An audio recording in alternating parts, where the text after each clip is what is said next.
Bokoto yango ebandi magazine abino Indusa Mag magazine o pesa abonema information kitoko a mointe elenge a mointe supu a mointe mbote Kinshasa mbote Brazzaville mbote mokili mobimba bisikanga subozon pour na magazine abino Indusa Mag to fongo bantango na son kola lelo kona ko semno que chef de l'état Félix Antoine Tshisekedi Tshilombo Fachi béton le développeur du système ayamba ki président SID Martin Fayulu azali coordonnateur il y a Lamuka pour na trouver solution par rapport il y a crise politique bolanda reportage Oyadoule Diallo.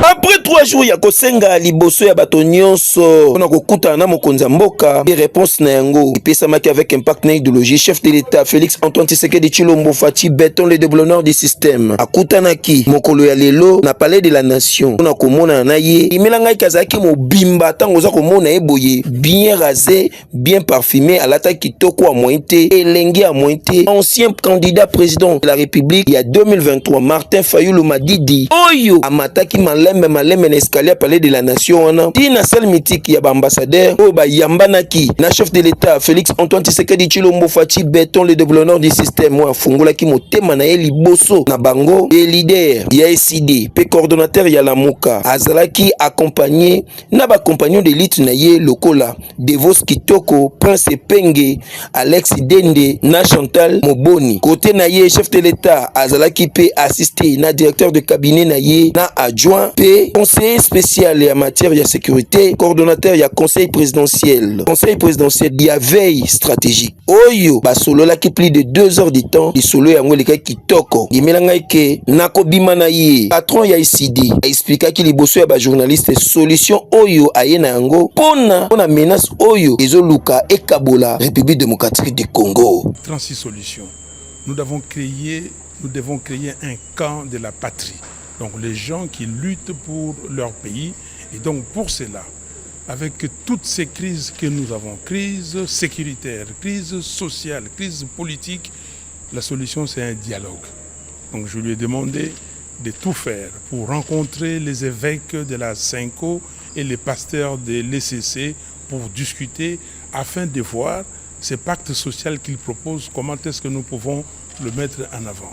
Donc il m'a compris et il va donner sa réponse très rapidement. Vous parlez du camp de la patrie, et si la patrie exigeait que vous soyez vous-même un acteur, vous êtes prêt aujourd'hui à rejoindre les institutions pour qu'ensemble vous puissiez justement cogiter pour trouver des solutions? Ce point-là n'a pas fait l'objet de nos discussions. Boyoki, Bomoni, Bondimi, Boye Bape Bokangake. Et puis Bazala na Genève, ba personnalité mibale oyo, ba Kabwana P. Depuis wana, chef ya ICD, tende a comme leader ya opposant, et pas ya président Félix Antoine Tshisekedi Tshilombo. Kasi pour la rencontre oyo, ekoki kosala eloko on a intérêt à mboka avec impact toujours na idéologie. Totikala kaka na présidence pour nous que chef de l'état Félix Antoine Tshisekedi Tshilombo akende kozwa passeport biométrique oyo Congolais nyonso sengeli azwango avec impact na idéologie bolanda reportage Oyadoule Diallo.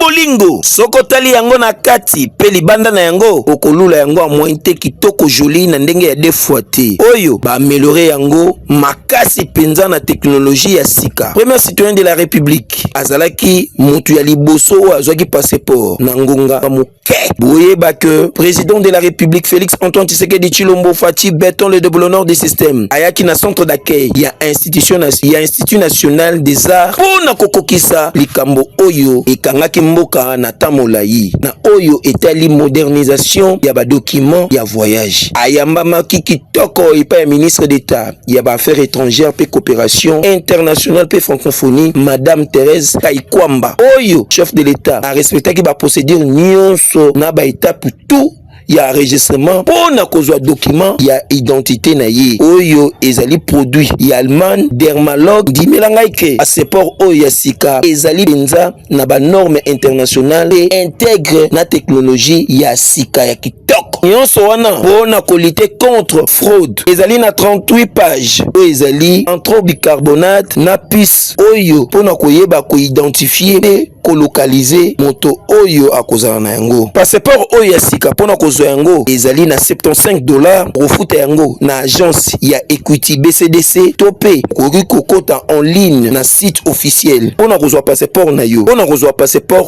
oyo ezali pe réponse oyo ezalaki pasi pona kozwa yango. Pona kozwa passeport oyo ezalaki pasi makasi asi boyebake ezali pe na garantie ya renforcement ya efficacité administrative pe na bonne gouvernance oyo ezali moko ya bapilier ya chef de l'État pona bato nyonso oyo baza na posa ya passeport bakozala vraiment mobimba na ndenge ya defoite pona kozwa passeport biométrique oyo avec impact na idéologie pe bakotilize yango na net na 2025 oyo ekozala ti na 2030. Non, c'est trop fort. Kitoko joli à moitié. Babomi mutu kuna na kapela wewa moka kufi na bomie selon ba information ezali ke mbilinga kotaki entre ba policier na ba soda oyo esali ke babomi mwana mobali wana pe akufi na se kuna na mapela na komina masine esali pasi pe mawa bolanda reportage oyo Dadi Bilumbu azaki sima na mango. Mwana we salami awa na komina masina na quartier mapela mwana mobali obomoni alali boy selon ba information balobike aza wewa amemaki soki ba fomura azali kokena bango tango bakomi koto loko ezaki na butu alingi ba yebisi ke kita na moto babotola ye incompréhension ebotami wana ti ekomike bamura wana babete mbuma kufi sur place pasi pe mawapi bamura bazwi moto bakei selon ba information auto zwi sur place population bazaki wana tango babimi alobaki boye boma batu boye kitoko te bajie o ba soda ya mabe ne bat babomi mwana mobali oyo babomi erni babomaki ba 5h du matin nde babomi mwana mobali biso tookena biso mosala yango babomi mwana mobali oyo mwana mobali asali eloko te amemi bango bango bitabe akomi na re bayebisi bango tokota na kati mwana mobali aboyi ke na kati na okota te ale bayebisi kita kiti babeti lisasi na kingo ya mwana kufi azalaki na mutu kobe na moto azalaki na moto bazwi na moto na ye bake na ngo ole batika ta mutu babomi na mutu ezalaka te leta te ela biso likambo oyo ezalaka te likambo ezawa ezalaki no kaka bakilo tomemaka okoyeba te eloko nini aza nango na kati ya nzoto na ye babemi ndeko wana ndeko amemi bango bayo okoma o awa te pusa biso to bakilombo okoma bango bakomi esika bango balobaki badésarmé babeti masasi biso bato moto quand même toza banyama te toza mpe bato toyidaka bato moto babomi wana azali papa ya bana aza mpe na charge koma bakokata vi ya motu bongo eza malamu te tozosenga na bakonza mboka sécurité ezala na mboka na biso parce que même bakonzo toza na bango na kati ya mboka na biso bakomema bacriminel boye babeti masasi bango bakotelema te bango nde bakokima bacriminel nde bakosala ati me bongo yango nde tozosenga boye te toza banyama te me toza batu bakonza mboka j'espère que basoyokanga nde na zolo baboyi bayokela mpe biso batia sécurité na mboka boye bien te merci tina bibwa papa yebaka mamoto oyo ezaka tina bibwa bajiye wana na bibwa na kati kuna bazobotola bato bamoto bajiye baokitisa yo babotoli yo eya bajiye oyo bapesi bateni ya sika oyo bakoti awa tokosenga kana bakonzi ya la police baluka kolamusa sécurité makasi po bamususu bazali ba criminel ya solo kasi bazali kolata bateni ya ba policier to ya bamura to ya basoda po basalaka nango ba crime na ndenge ya defoite awa dossier toza kolobaka ke eza soin te tande ekomi kitoko te ata bino moko toloba te biso Indusa Mag tolobi soin. République démocratique du Congo est commis membre na kati ya Conseil de sécurité ya Nations Unies boyebake ezaki représenté na ministre affaires étrangères oyo asalaki discours na micro ya Doule Diallo ba expliquer boye. Ladies and gentlemen of the press, today marks a defining moment for the Democratic Republic of the Congo. With humility and determination, we welcome the decision of the United Nations General Assembly to elect our country to serve as non-permanent member of the Security Council for the 2026-2027 term. On behalf of the President of the Republic, His Excellency Félix Antoine Tshisekedi Tshilombo, And in the name of the Congolese people, I wish to express our deep and sincere gratitude to all member states that supported our candidacy.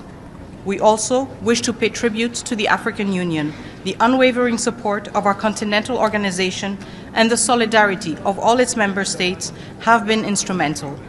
This election is not only a mark of confidence in the DRC, it is also a reflection of Africa's unity and its rightful place in shaping the global peace and security agenda. The mandate that begins in January 2026 is one we embrace fully. We are conscious of its weight, but also of its significance. The DRC brings to the Council not only its national experience, but also the voice of a continent that continues to bear the cost of conflicts it did not cause, and whose contributions to peace are too often overlooked. We will serve with dignity, independence of judgment, and loyalty to the principles of the Charter. We will work with all members of the Council to advance peace, uphold international law, and promote the legitimate aspirations of people around the world. To all those who have placed their trust in us, we will honor it.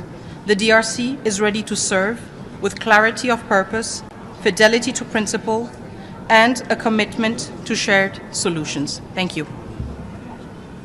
Will DRC put more focus on the issue in the eastern border of DRC in the Security Council agenda while you're the member of the Security Council? Of course, the situation in Eastern DRC is front and center for the Congolese government because it is our people who are being victimized. But at the same time, we need to acknowledge the fact that we are here as a country that has received the vote of confidence of the African Union. We will most certainly come to the Security Council bearing the experience of a country that knows what it is like to have decades of conflict, that has a thorough understanding of the challenges of peacekeeping operations and protection of civilians issues, as well as the convergence between conflict, natural resources, and environmental changes. And this is the experience and expertise we wish to bring to the table, not to serve our own interests, but to serve the interests of humanity, because we know that the situation in the DRC is not an individual or isolated one. We have a lot of crises around the world, and we want to contribute with the strength of our experience and our expertise to the resolution of these challenges. Thank you.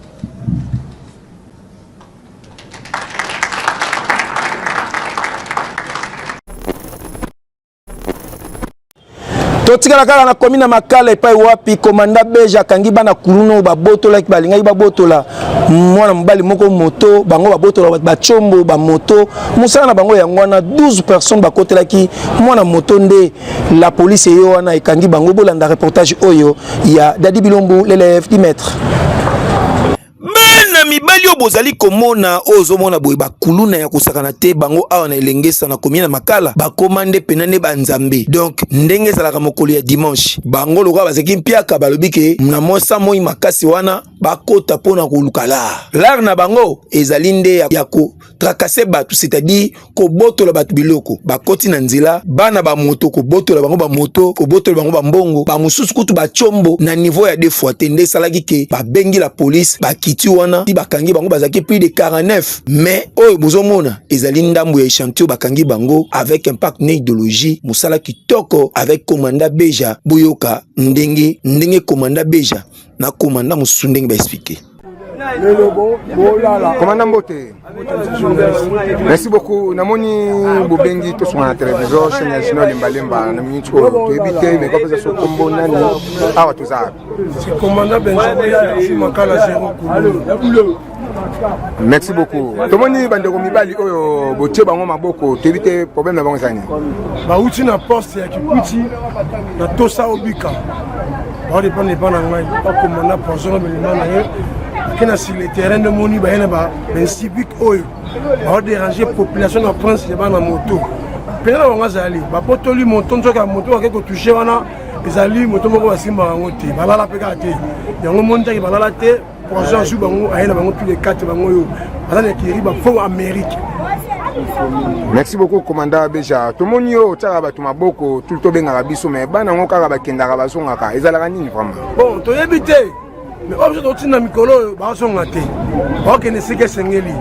yango tokosi bakonzi basunga biso na bana oyo tant bakoma kuna sur le terrain batika bana oyo on a parlé beaucoup de respect à chef tant que totika bango eza malamu te bakende sika oyo esengi baninga bango bazali. Merci beaucoup. Awa tokoloba kake longonya la police na musala kitoko pina komanda bejo aza kosala musala kitoko balobi ye likambo ya zéro kuluna awa na komina makala azolela bango kusin dossier toza kotalela toza kozimeli dale bon. Raymond agence ya sûr eza kosunga bato pona assistance ya visa boye bake kuna soko keyo za mobimba bateli bino promotion ya visa ya Canada na $450 ya pamba avec impact na idéologie bolanda reportage oyo ya Becker Makontela.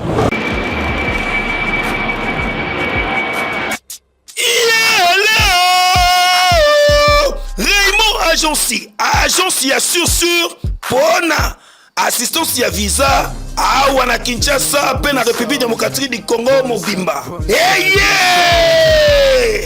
Yo mutu otambola bakosa yo ke okokende poto okende Canada tomboka nini bobanda ba démarche ele la fofo tala Raymond agence ya sûr oye sengali na yo opesa confiance pona ba démarche na yo ya visa pe lobi okende na mboka oyo lingi yango yo Raymond agence efandisa professionnalisme na ndenge ya deux fois te po awa ezali kutu likambo kokota mabondeli te ezali likambo ya tikotak pour professionnalisme efandi kitoko na Raymond agence batiali bino promo ya Canada 2025 c'est-à-dire pour na ba étudiant nyonso yo muto olingo kende kotanga na Canada promotion batiali bino yango yo pour na 3 mois c'est-à-dire yaka na Raymond agence pona kokende kotanga na Canada ofongoli dossier na yo ofele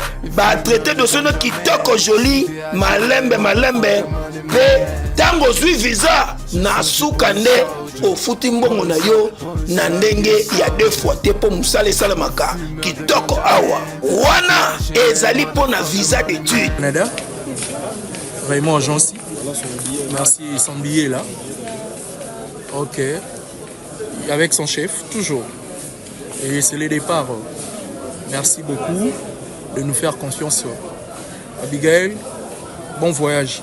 Merci beaucoup. Ok.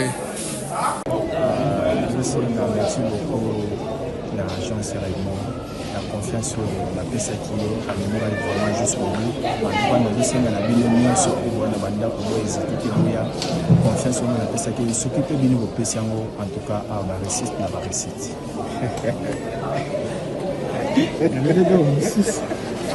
Et partout dans le Nazoka, et cela Raymond agence Zobé Tamara en fonction il y a Avenant. Mais il n'y a pas que moi, il n'y a pas que moi dans l'histoire parce que tout le monde met la main dans la pâte. Donc, effectivement, j'ai parlé na partenaire mon co ya Mounine ya Raymond agence où il a été socialisé un dossier à un certain monsieur où il a soutenu un biso Makasi puis je veux dire comment les outils maman Makasi. Ah, au secrétaire comment? Oui, j'ai entendu parler de Olivier Moukoko. Voilà, monsieur Olivier Moukoko. Oui, c'est monsieur Olivier Moukoko. Ouais. Il est parmi eux. Ah, bon, on va être le seul. Mais vous êtes mon ami? Non, pas encore. Lui là, c'est vraiment un partenaire privilégié. Il y a Raymond agence. Donc, à chaque fois, on a un dossier, un bureau là-haut. Il faut faire le nécessaire qui est traité. Il faut traiter ça. Et d'ailleurs, Raymond agence, c'est la fiabilité, la sécurité ainsi que la rapidité. Hein? Effectivement. Voilà, agence mon route, tu as dans la voie, je serai Raymond agence. Mais tu iras nulle part au côté qui base à la structure Mourivanda et puis organisée. Voilà. Ouais. Il y a une de nos clientes, c'est Tabundi. À combien à Kabamba, ce qui descend 22 et tout. Non. Moi je lui dis, mais non. Il y a plus de place pour matin. Winner en face, voilà, Kabamba, ça s'étendait. Voilà. Tu es déjà dedans. Vous êtes déjà dans 4 jours. Alors, merci beaucoup. Olingi okende Canada pour na visa ya tourisme yebake awa na Raymond Agency bazali pe kosala yango kitoko na $450 ya pamba ozwi visa na yo ya Canada kitoko joli pona bato oyo balingi bakende na Europe visa Schengen awa na Raymond Agency babuki mbongo banyefuli mbongo na $500 ya pamba ozwi visa na yo ya Schengen pe obeti otamboli mokili mobimba surtout na Europe wana awa na Raymond Agency escroquerie elekaka te lokuta elekaka te po nyonso ezali na professionnalisme pesa Raymond Agency omona ba résultat asepelisa yo na visa pe na nyonso kitoko awa na Raymond Agency bapesaka pe visa ya Turquie, Brésil, Chine, Dubaï, Afrique du Sud, Biélorussie pe na bamboka mosusu okozala mobimba Dubai kutu koloba na yo te okanisa suki bango te na Raymond Agency bazali koteka ba billet ya ba destination nyonso na prix mukie lekete penza po awa nyonso bakitisi yango na prix mangondo Raymond Agency adresse na yango ezwami na avenue Nyangwe référence en face ya Winner na rond-point Wileri na commune Lingwala tope okoki kobenga bango na numero ya telefone oyo oza mobimba na Raymond Agency lokoso ya mbongo ezalaka te mosala liboso mbongo na nsima c'est naturel. ezalaki tout feu tout flamme ING Arena a fait rigoler à Jésus de Nyons Nika Boronina le sommet de la musique congolaise porte-étendard de la musique congolaise et africaine boyebaka betaki na ING Arena tombé sans résistance musique ya solo battant fort ya ndenge na ndenge bolanda reportage oyo ya Becker Makontela Mabe mokolo ya samedi 7 juin 2025 awa na ING Arena avec l'artiste le plus populaire, le plus aimé, le meilleur chanteur de tous, le sommet de la musique congolaise, porte-étendard de la musique africaine. Yenani, Jésus, Kolo, Yesu, Nzambe ya rumba congolaise, Oyo, asepelisaki batu na ING Arena bondi milanga ke ezalaki deux fois te, concert historique ya boye nano ezalate, depuis Belgique ezala, mbala liboso ba vivre makambo ya boepo plein à craquer libanda na kati nani ayaki na nani ezalaki deux fois te billet tout esili mais batu tout bazaki na besoin ko vivre événement oyo ya fait rigola Jésus de Nyons ndimelanga eke na komata na ye na podium ezalaki somo po amataki na nzembo ya amour illusoire.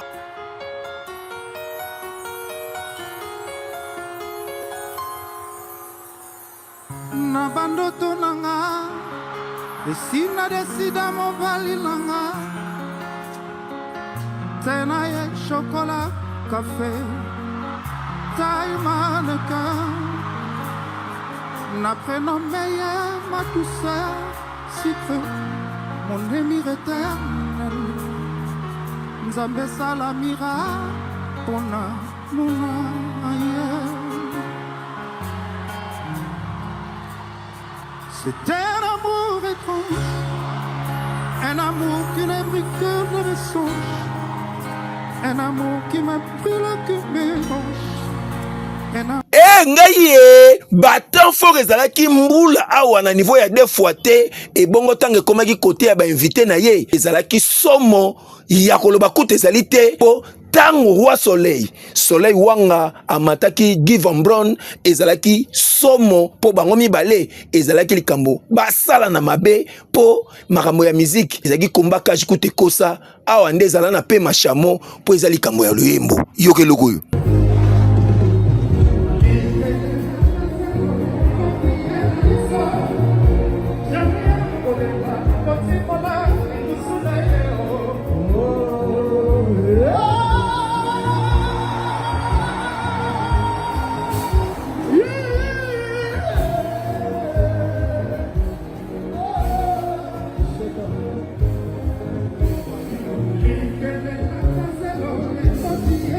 Oh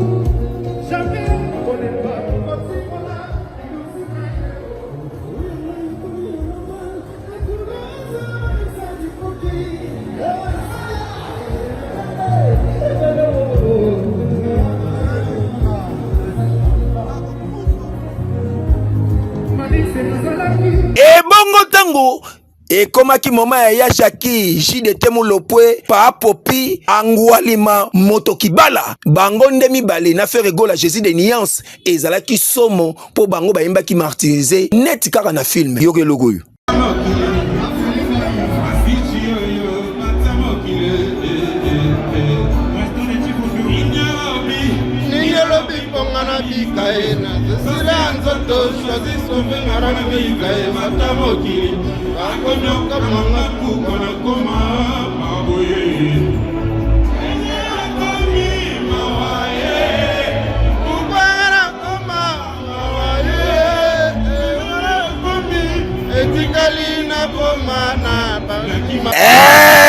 Mwana suka ndaliaka mingi ezalaki nde Déplique Pomba de nuance chanteur de charme oyo pe yembaka sans autotune aleki ba chanteur ebele na Kinshasa suba chaka kaka nyanya koyemba moins kasi avec Déplique Pomba papalolaki boyi.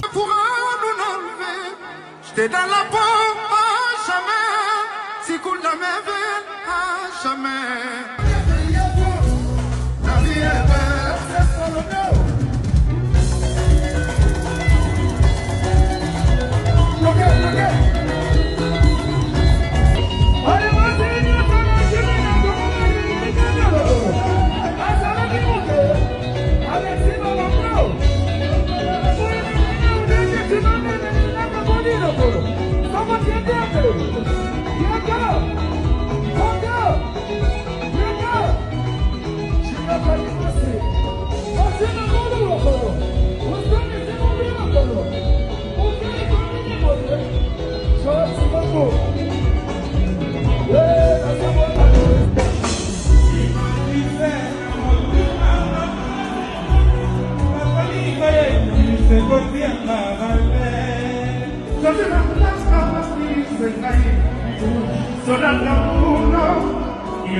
Boyoki, Bomoni, Bondimi, Boye Bape Bokangake, c'est pour la première fois. Depuis musique à Congo Banda, depuis salle Oyo ING Tongama, artiste ya Liboso, africain, congolais. Oyo atondi si salle Oyo, a betango na configuration à 15 000. Koutou, c'est là ma information babike. Ah, ezaki sous likambu ya 15 000 tebe koma ine ya 18 000 po fulo ezalaki awa. On dirait babenga ibango penende ko benga baya mokolo wana libanda na kati. Okokota wapi. Non, c'est trop fort. C'est naturel. Merci Nande Bozake Belali Boso Poste Télévision non pour Rolanda magazine na bino Indou Samag kasi tikato dédié édition lelo. Et par maître Joseph Moketawa Bamotazanga Lisumu l'homme du Saint-Esprit Fachi en miniature leader ya Gambandundu ou a soutenir Abiso Makasi et puis na prophète Dieudonné au ya église miel Monsal Nzambe ya solo au Nzamba za ko utiliser puissamment kasi to ko suksa bongote to PCP Mbote na inspecteur général pe chef de service adjoint il y a IGF il y a IGF Oezali pasteur Emmanuel Chibingu Senga Motema bato ya maman Saint-Forose Chibingu na ndenge ya deux fois te en tout cas nyonso ya malamu e umela pa na yo nzamba peso sumayele po sala musala kitoko po zali moto oyo mokonza mboka peso confiance inspecteur général pe chef de service adjoint kuna na IGF Elongo na titulaire na ye Christophe Biti 6 mois na ndenge ya mokete po sala musala kitoko na kati ya IGF. Merci na équipe technique esa ki musala kitoko na sima caméra to na le dialogue o abendenga bote pote bola nangala bandako pe merci na assistance ya Naomi ya ba mwana mayele Jérémy Lemba le renard du désert pe merci na Becker Makantelo a monté ba image tout kitoko joli surtout na Arnold Oyo azako sungabiso kuna na régie finale na miel avec impact toujours na idéologie ndeka to lubaka basakana kana mokonzi te nzambe ndeko na ngai yo sakana mokonzi atikala ka mokonzi tande tie tande komi kitoko te atabino moko ngana yo lobby